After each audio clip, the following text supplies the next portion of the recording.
ఈరోజు దేవుడు మీకు మరొకసారి ఒక లైఫ్ లెసన్ లాగా చెప్తున్నాడు. ఏంటంటే, మనలో చాలా మందికి కూడా ఏమనుకుంటామంటే, బైబిల్ చదివితే, 2 గంటల సేపు ప్రార్థన చేస్తే, నేను భక్తిగా జీవిస్తే, నేను ఎవ్వరితో మాట్లాడకుండా ఉంటే, 4 గోడల మధ్యలో నేను ఉంటే, దేవుడు నా జీవితాన్ని మెచ్చుతాడేమో, దేవునికి అంగీకారం ఉంటుందేమో, దేవునికి మహిమకరంగా ఉంటుందేమో, నేను ఏ పాపం చేయకుండా ఇక్కడే ఎట్లున్నానో అట్లే ఉంటే దేవుని రక్షణ ఆనందాన్ని నేను పొందుకుంటాను, లేకపోతే రక్షణ జీవితం ఇంకా బాగుంటుంది అని అనుకుంటే, దయచేసి మీకు ఒక విన్నపం ఏంటిదంటే, మన నీతి క్రియలు మురికి గుడ్డలు అని వాక్యం తెలియజేస్తుంది. We do not earn salvation, we do not earn it, it was a free gift, it is a free gift. అదొక ఉచితమైన బహుమానం, వరము దేవుడు మనకిచ్చింది.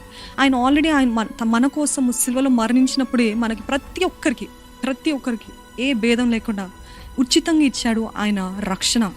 అటువంటిది ఈరోజు నేను ఇది చేస్తే దేవుడు నన్ను ఇంకెక్కువగా ప్రేమిస్తాడేమో అనే సందిగ్ధము, అటువంటి అనుమానాలు మనలో వద్దండి దయచేసి.